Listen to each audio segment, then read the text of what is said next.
ترجمان سندھ حکومت اور مشیر قانون و ماحولیات بیرسٹر مرتضی وہاب نے سندھ اسمبلی آڈیٹوریم میں پریس کانفرنس کرتے ہوئے کہا ہے کراچی کے جتنے بھی نالے ہیں بڑے کے ایم سی اور چھوٹے ڈی ایم سی کے ماتحت آتے ہیں۔ سندھ حکومت کے پاس کوئی نالا نہیں ہے۔ ضلع وسطی کی مین شاہراہ جہاں گرین لائن گزر رہی ہے وہ پیپلز پارٹی کے پاس نہیں ہے۔ ڈسٹرکٹ سینٹرل کی جو مین شاہراہ شاہراہ نور جہاں جہاں سے گرین لائن منصوبہ گزر رہا ہے، ان پروجیکٹس کا سٹرکچر جو سٹارم واٹر ڈرین تھی شاہراہ نور جہاں کی اس میں بنایا گیا، اور جو متبادل تھا وہ صحیح طریقے سے نہیں بنایا گیا، جس کی وجہ سے وہ سٹارم واٹر ڈرین چوک ہوئی۔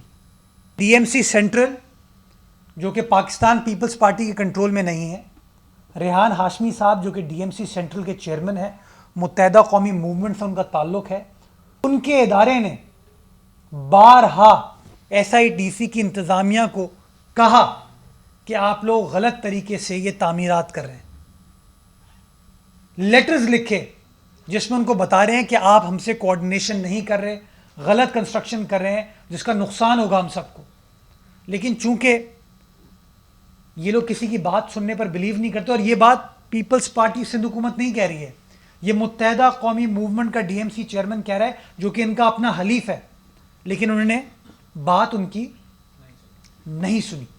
بار بار جو اختیارات کی بات کی جاتی ہے اسے چھوڑ دینا چاہیے۔ مسئلہ اختیارات کا نہیں نیت کا ہے۔ 3 ایسے نالے ہیں جو اس کو اس وقت ایف ڈبلیو او کلیئر کر رہی ہے۔ ایک گجر نالہ ہے،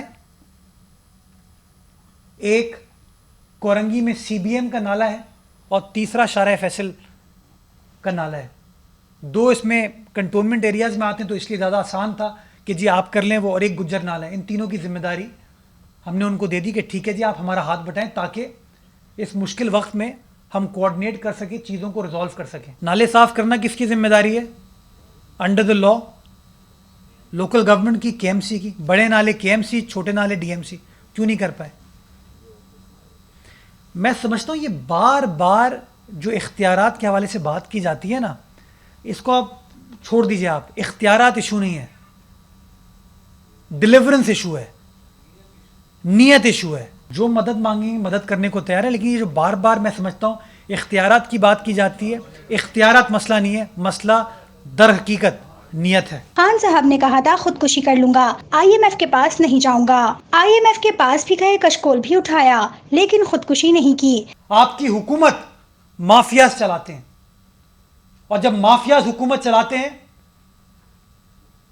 تو چینی بھی نایاب ہوتی ہے، آٹا بھی نایاب ہوتا ہے، تیل بھی نایاب ہوتا ہے، پیٹرول ڈیزل نایاب ہوتا ہے، ادویات نایاب ہوتی ہیں، اور خمیازہ پاکستان کی غریب عوام بھگتتی ہے۔ خان صاحب نے خود کہا کہ میں خودکشی کر لوں گا لیکن آئی ایم ایف کے پاس نہیں جاؤں گا۔ یہ میں نہیں کہہ رہا ہوں، یہ میرے وزیر اعظم نے کہا تھا، میرے کپتان نے کہا تھا۔ آئی ایم ایف کے پاس بھی گئے ماشاءاللہ، کشکول لے کے ساری دنیا میں بھی گئے، خودکشی نہیں کی۔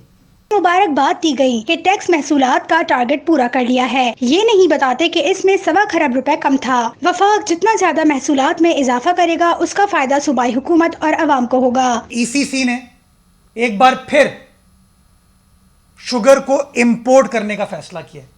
3 لاکھ ٹن شوگر امپورٹ کرنے جا رہے ہیں،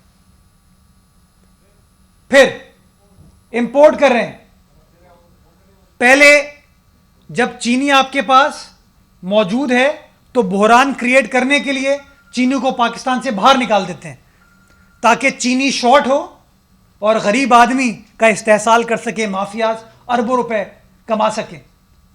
اور اب وہی وفاقی حکومت، وہی ای سی سی فیصلہ کرتی ہے کہ 3 لاکھ ٹن چینی منگوا لی جائے۔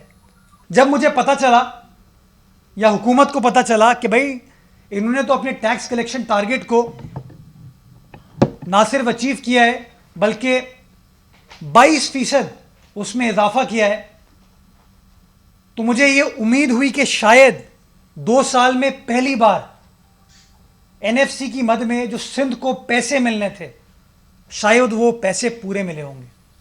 سندھ حکومت کے ڈاکیومنٹس پر نظر ڈالتا ہوں تو مجھے خبر یہ ملتی ہے کہ 63 ارب کی بجائے 34 ارب روپے